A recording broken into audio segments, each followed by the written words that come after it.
시간 함께 서로가 서로에게 사랑과 축복의 인사를 나누며 말씀 가운데 나아가겠습니다. 주님의 이름으로 사랑하고 축복합니다. 주님의 이름으로 사랑하고 축복합니다. 할렐루야.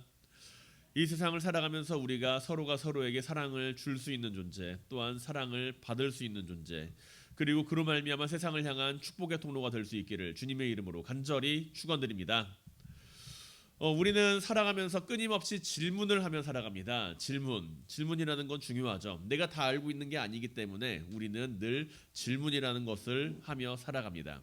사람은 질문을 통해 배우고, 질문을 통해서 이해하고, 질문을 통해서 길을 찾게 됩니다. 그러나 모든 질문이 다 진리를 찾기 위한 질문은 아니라는 것입니다.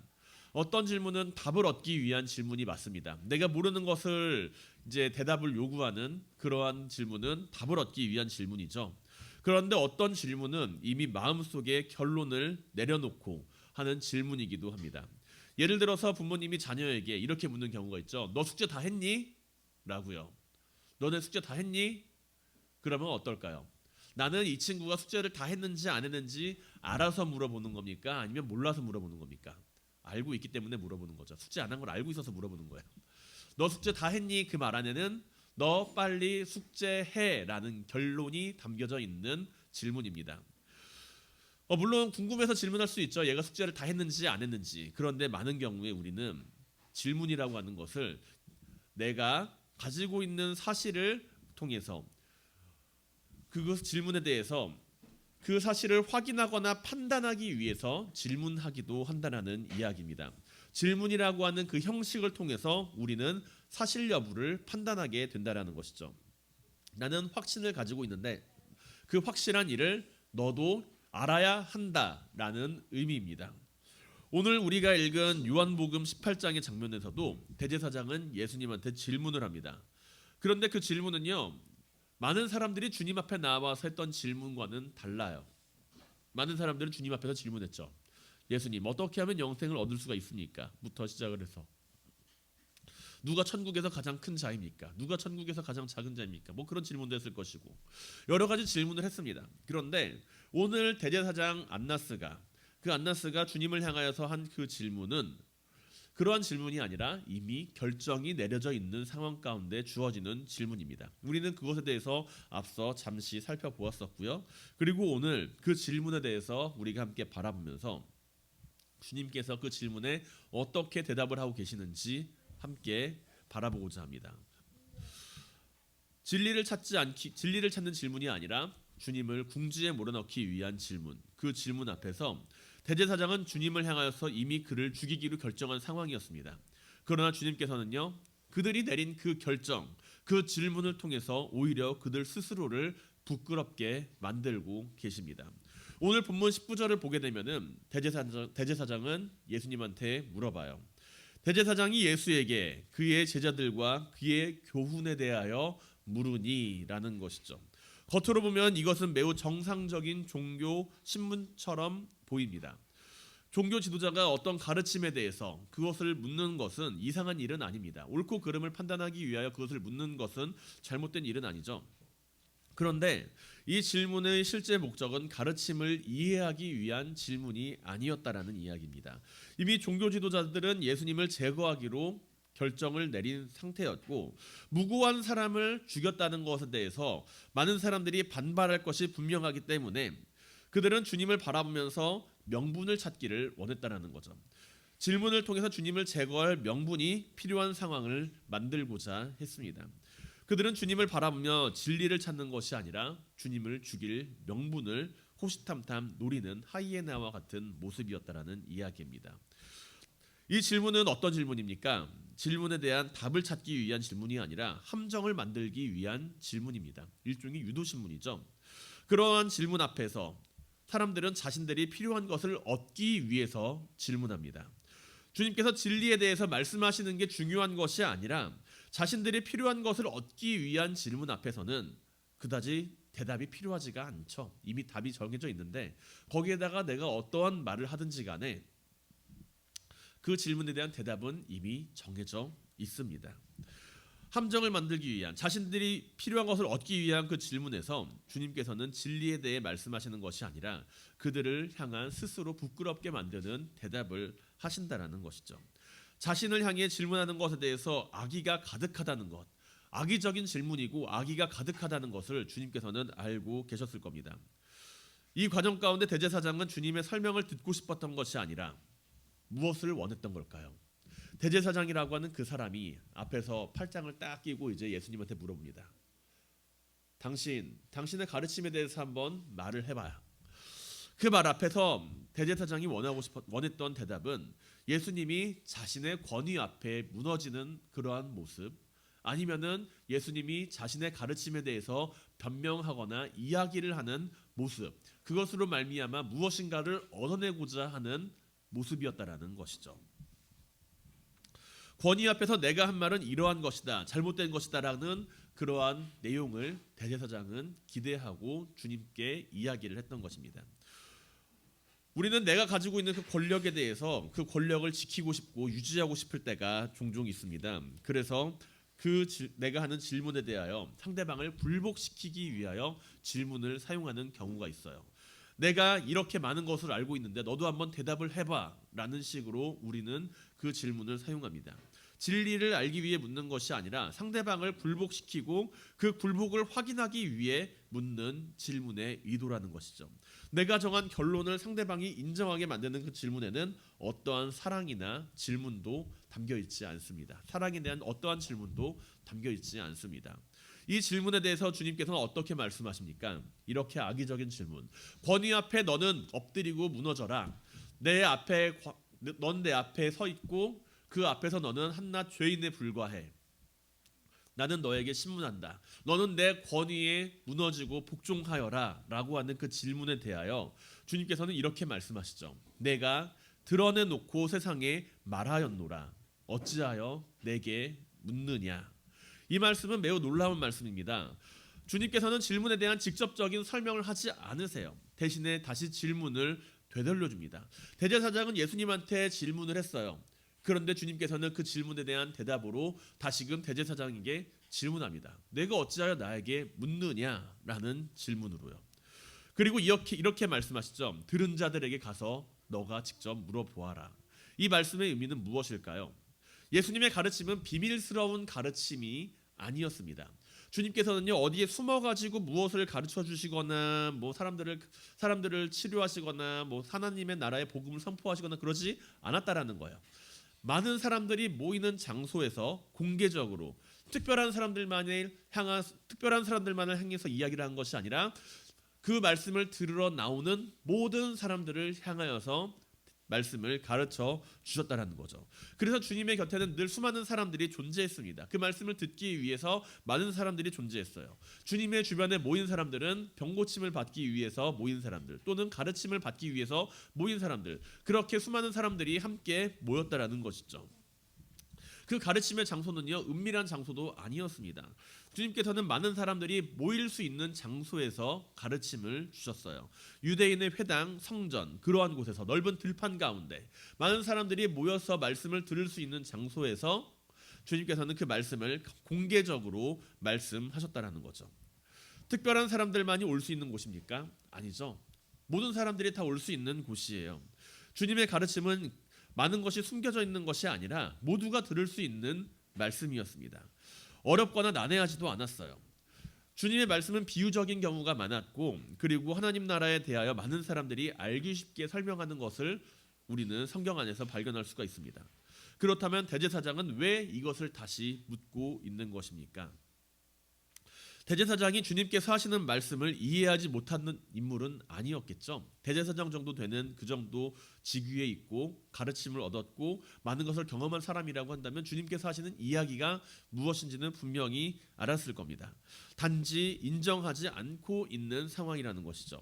그렇기에 주님께서 하시는 말씀과 대제사장과 그 모인 무리들을 향하여 하시는 그 질문, 대제사장을 향해서 하는 그 질문은 그들에게 다시금 되돌아가는 질문입니다. 너희가 이미 다 알고 있으면서 왜 나에게 묻느냐라는 질문이죠. 이 질문에 대하여 너희가 가서 물어보아라 라고 이야기를 했을 때, 너희가 내가 한 말에 대해서 많은 사람들이 알고 있으니 그것을 너희가 직접 가서 들어보아라 라고 하는 질문을 통하여서 주님께서는 그 가운데 두 가지를 함께 말씀하고 계세요. 너희가 내가 한 말도 잘 모르면서 나를 붙잡아 왔느냐? 그들이 모른다라고 하면은 그런 대답이 나올 수가 있게 되는 것이고, 만약에 그들이 알고 있다라고 한다면 알면서 왜 그것에 대하여 이야기를 다시금 하게 만드느냐라는 이야기를 두 가지를 함께 그들 가운데 되돌아가는 질문으로 하게 된다라는 것이죠. 만일 알지 못하고 말한다면 이들은 잘 알지도 못하면서 주님을 잡아온 것이며, 잘 알고 있다면 주님께서 잘못된 말씀을 하지 않았음을 알고 있는 상황이라는 이야기입니다. 그러나 예수님의 대답이 끝나자 한 사람이 예수님을 때립니다. 때려요. 왜 때립니까? 이 말씀을 하심에 곁에 있던 아랫사람 하나가 손으로 예수를 쳐 이르되 내가 대제사장 앞에서 이같이 대답하느냐, 이렇게 대답을 하는 거예요. 우리는 이 말이 가지는 의미를 알고 있죠. 그 말이 가지고 있는 의미는 무엇입니까? 대제사장에게 어떻게 그렇게 말할 수가 있느냐라는 거예요. 다르게 표현하면 뭐죠? 내까지 게 뭔데 시건방지다, 건방지다, 그 말이에요. 그런 표현이죠. 그런데 여기서 중요한 것은 그 사람이 예수님의 말에 대하여 틀렸다라고 말하지 않는다라는 거예요. 틀렸다, 옳고 그름을 말하는 것이 아니라 뭘 말하는 거예요? 태도, 건방지다, 그것을 이야기하면서 예수님을 때린다라는 이야기입니다. 내가 틀렸다라고 하는 것이 아니라 건방지다라는 이유로 예수님을 때린 거예요. 그는 예수님이 말하는 내용에 대해서 이야기를 하지 않습니다. 그가 문제 삼는 것은 단지 하나죠. 권위. 너가 왜 권위에 복종하지 않는 거야? 내 눈앞에 있는 사람은 함부로 대할 수 있는 사람이 아니고 엄청난 권위를 가진 대제사장인데 왜 그 앞에서 그렇게 함부로 말을 하는 거야? 라는 식으로 대제사장을 앞에서 그렇게 말하는 예수님을 때립니다. 대제사장에게 그렇게 건방지게 말하지 말아라는 거죠. 그 사람은 어떤 사람입니까? 권위 앞에서 순종하는 사람이에요. 대제사장이라고 하는 그 권위 앞에서, 그 권위가 주어지는 그 앞에서 그 앞에 순종하고 그 권위에 따르는 사람입니다. 권위에 따르는 것이 잘못된 것은 아닙니다. 권위적인 사람을 따르는 것은 잘못된 일은 아니지만 그 권위가 나쁜 행동을 지시하고 악한 행동을 보여주고 있을 때 묻지도 따지지도 않고 그 권위에 대하여 순종하는 것은 분명히 잘못된 모습이죠. 대제사장이 그렇게 건방지게 말하라, 건방지게 행동하지 말아라라고 하는 그 입장에서 우리는 그가 대제사장을 향한 존경심과 경외심을 가지고 있다는 것은 알 수 있지만 대제사장이 하는 그 일에 대해서 그는 아무런 잘못된 행동도 발견하지 못하고 있다라는 것을 함께 볼 수 있다라는 것입니다. 한편으로 생각해 보면 대제사장의 집 안에 끌려온 예수님, 그 입장에서 대제사장을 향하여서 내가 알고 있지 않느냐라고 이야기를 한다면 그것은 분명 건방진 표현일 수도 있어요. 대제사장 앞에 끌려와서 온몸에 밧줄을 꽁꽁 묶여가지고 이렇게 오라를 받아서 그 앞에 서 있는데 대제사장이 예수님을 심문합니다. 한번 말해보아라. 예수님은 뭐라 그래요? 다 알고 있지 않느냐. 이 상황은 어떻게 보면은 굉장히 뭔가 건방진 표현처럼 보일 수 있어요. 선생님 앞에서 만약에 학생이 선생님이 막 야단을 쳐요. 야, 너가 잘못한 거 말해봐. 이야기를 하는데 선생님 다 알고 있잖아요. 이렇게 말하면 어때요? 우라통이 터지죠. 왜 그렇게 건방져? 그럴 거 아니에요? 그런데 지금 입장이 다르다는 겁니다.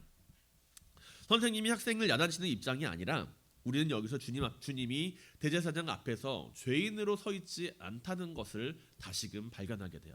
대제사장과 지금 주님의 앞에서 겉으로 보기에는 예수님은 대제사장 앞에 끌려온 한 사람의 죄인처럼 보이지만 예수님은 자신의 입장을 죄인으로서 여기고 있는 것이 아니라 대제사장과 동등한 한 사람으로서 그 앞에 서 있음을 말씀하고 계시다라는 것입니다.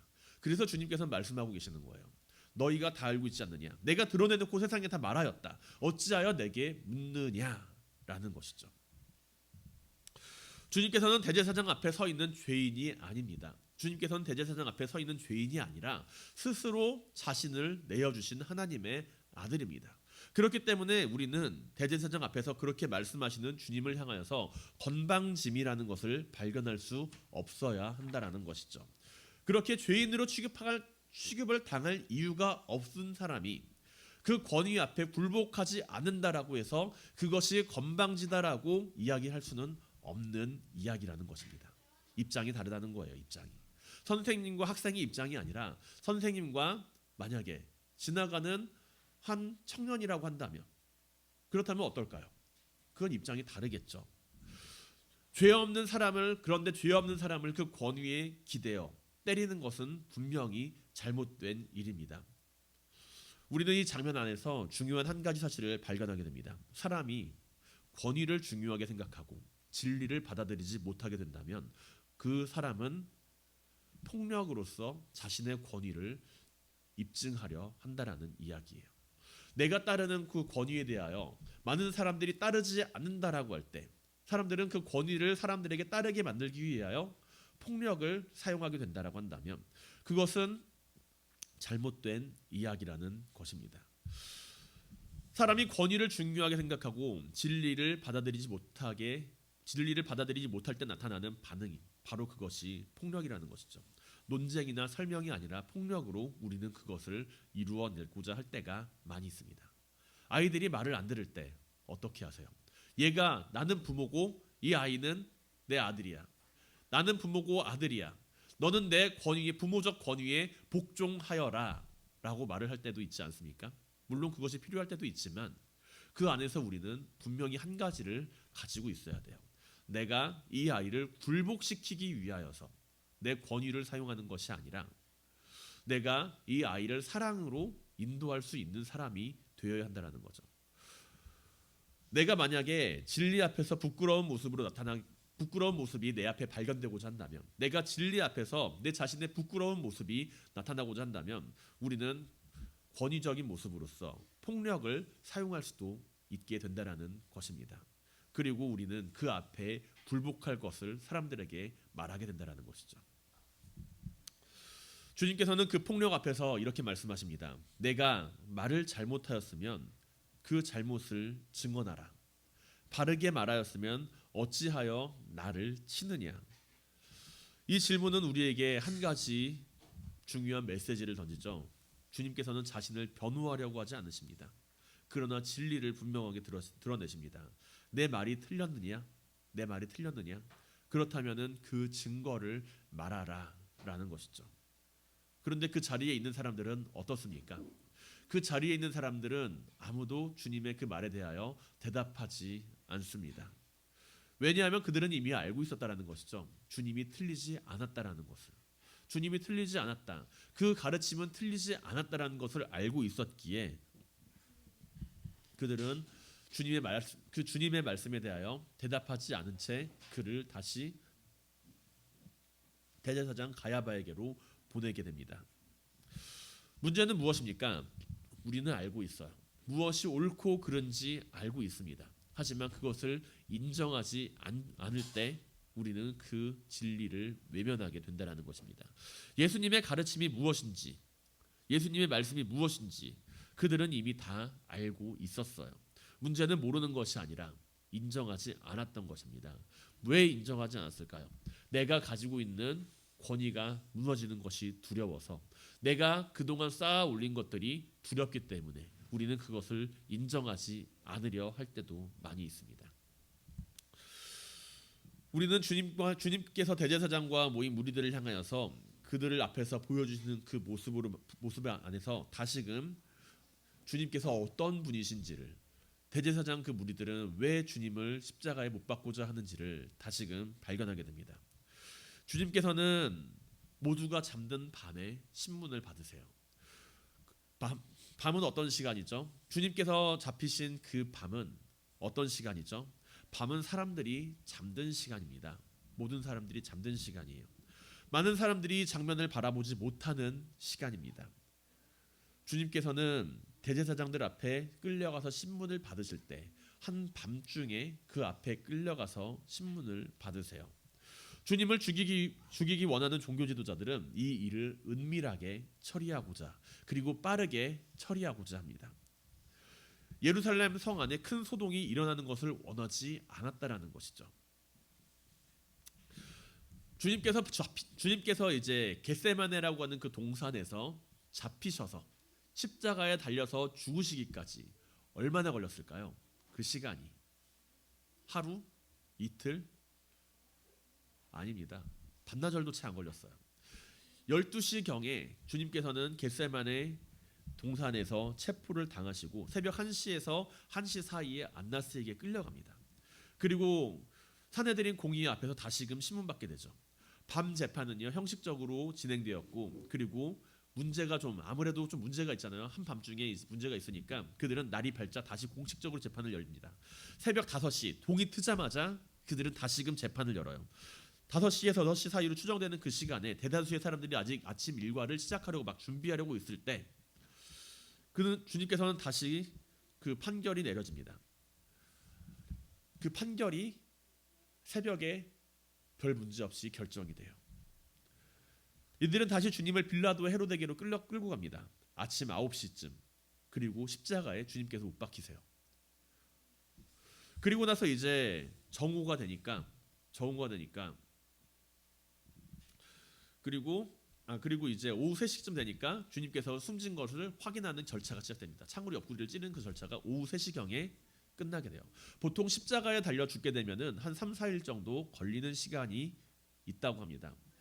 십자가형은 그 사람을 고통스럽게 죽이는 형벌이기 때문에 많은 사람들에게 본보기를 줘야 되기 때문에 빠르게 그 처형이 진행이 되지 않아요. 사람이 팔이랑 다리에 못이 박혔다 그래가지고 반나절만 죽지는 않습니다. 십자가 형벌은요 이렇게 매달아 놓고 그 뙤약볕에서 말려 죽이는 형벌이에요. 그런데 주님께서는 불과 6시간 만에 죽임을 당하게 되었는데, 그 중간에 기록되어 있는 채찍질에 대한 형벌이, 주님께서 당하신 그 형벌이 그 시간을 대폭 단축시켰기 때문에 그렇다라고 학자들은 이야기를 하고 있습니다. 그래서 빌라도도 이상하게 여겨서 그 사람이 진짜로 죽었는지 확인을 해보라고 옆구리를 찌른 거예요. 그게 3시. 한 사람의 죽음에 대한 판결이 12시간이 채 지나지 않아서 결정되어지고 치러졌고 다 완성됐습니다. 어떠신가요? 엄청 빠르죠? 많은 사람들이 그랬대 라고 하는 순간 이미 끝난 거예요. 많은 사람들의 눈을 피해서 이루어진 사건이라는 것이죠. 시간적으로 보게 되면 모든 사람들이 잠들고 깨어있지 않고 우왕좌왕하고 있을 때 모든 판결이 내려지고 일이 진행이 되고 모든 사람들이 이게 뭐야 하고 있을 때 한 사람을 사형시키는 판결에 대한 결정이 이루어지고 주님께서 십자가에서 죽으셨습니다. 예수님의 사역은 어땠습니까? 많은 사람들이 바라본 예수님의 사역은 그런데 정반대였죠. 예수님은 언제나 낮에 말씀하셨습니다. 한밤중에 말씀하시지 않고 낮에 말씀하셨고, 사람들이 모이는 곳에서, 많은 사람들이 들을 수 있는 곳에서 공개적으로 말씀하셨습니다. 주님께서는 자신들을 향해 나오는 사람들이 어린아이라 할지라도 가로막지 말라고 하셨고, 죄인들과 세리와 병자들이 찾아온다고 할지라도 그것을 허락하셨습니다. 주님께서 보여주시는 사역은요 감추어져 있는 사역이 아니라 늘 많은 사람들이 함께하는 한낮의 시간에 이루어졌지만, 주님을 죽이기 위해 이루어진 그 판결은 모든 사람들이 깨어있지 못한 그 오밤중 한밤중에 많은 사람들이 우왕좌왕하고 있을 때 이루어진 사건입니다. 요한복음은 이 장면을 통해서 매우 중요한 대비를 보여주죠. 주님께서 보여주신 그 사역과 주님의 판결을 이루어낸 사람들이 보여주는 그 행동, 그것을 통해서 우리는 중요한 2가지의 대비를 보여줍니다. 사람을 해치고자 하는 일은, 무고한 사람을 죽이고자 하는 그 모습은 한밤중에 아무도 모르는 사이에 움직이고자 한다는 것을요. 그러나 진리는 빛 가운데에서 늘 선포된다는 것을요. 한밤중에 세상의 빛으로 오신 주님께서 받으신 그 불합리한 재판, 그 재판은 요한복음 1장 5절의 말씀처럼 빛이 어둠에 비치되 어둠이 깨닫지 못하였더라 라고 하는 그 말씀과 같이 그들 가운데 머물렀던 것입니다. 이 세상에 빛으로 오신 주님께서 빛이 한밤중에 삼켜지는 것처럼 보인다는 것이죠. 오늘 우리는 우리에게 질문을 던집니다. 하나님께 질문합니다. 하나님, 왜 우리가 이러한 일을 경험해야 하죠? 왜 우리가 이러한 고통을 마주해야 합니까? 왜 이러한 상황이 생기는 것입니까? 우리의 질문은요, 때로는 진리를 찾기 위한 질문이 아니라 자기 자신의 생각을 정당화하고 인정받기 위한 질문은 아니었나요? 내가 하는 질문, 내가 하나님께 하는 그 질문은 내가 이토록 정의롭고 의롭고 올바르게 살아왔는데 왜 이러한 일이 발생이 되고 있습니까? 라고 하는 그 질문 안에는 이미 정답이 내려져 있는 상황 가운데 하나님께 질문하고 있는 모습은 아닙니까? 대제사장의 질문이 바로 그러한 질문일 수 있습니다. 그러나 주님의 대답은 우리를 돌아보게 만들죠. 내가 한 말을 너희는 다 알고 있다. 너희는 내가 어떻게 이야기했는지 다 알고 있다. 예수님의 말씀은 단순히 정답을 주는 말씀이 아니라 우리의 마음을 돌아보게 만들고 드러내는 말씀입니다. 요한복음 18장의 이 장면은요, 예수님이 신문을 받는 장면처럼 보입니다. 예수님이 많은 사람들 앞에서 신문을 받는 장면처럼 보이지만 사실은 정반대라는 것이죠. 대제사장이 예수님을 신문하는 것처럼 보이지만 오히려 주님께서 그들을 신문하고 계시는 장면처럼 보입니다. 실제로 그들의 마음이 드러나고 있고 그들이 무고한 사람을 죽이고 있다라는 것을 그들을 스스로 바라보게 만드는 질문이라는 것이죠. 예수님은 오늘도 우리에게 묻습니다. 어찌하여 내게 묻느냐? 우리가 주님 앞에 나아가 다 가지는 그 질문 앞에서 주님께서는 어쩌면 우리에게 어찌하여 내게 묻느냐라고 말씀하시면서 너는 이미 내 대답을 알고 있지 않느냐라는 대답을 하고 계시지는 않은가요? 믿음이라고 하는 것, 신앙이라고 하는 것은요, 새로운 답을 찾는 과정이 아닙니다. 믿음과 신앙은요, 새로운 답을 찾는 것이 아니라 내가 이미 들은 그 말씀을 내 삶 속에서 살아내는 과정이 바로 믿음과 신앙이라는 것이죠. 우리는 이미 답을 알고 있습니다. 주님께서 우리에게 말씀하셨던 그 말씀 가운데 우리는 진리가 무엇인지 이미 알고 있습니다. 우리의 질문이 진리를 찾는 질문이 될 수 있길 바랍니다. 내가 올바르다라고 하는 그 정당성을 드러내는 질문이 아니라 우리의 질문이 진리가 무엇인지를 찾는 질문이 될 수 있길 바랍니다. 그리고 그 속에서 우리가 들은 말씀을 우리의 삶 속에서 살아내는 믿음의 성도님들이 될 수 있기를 주님의 이름으로 간절히 축원드립니다.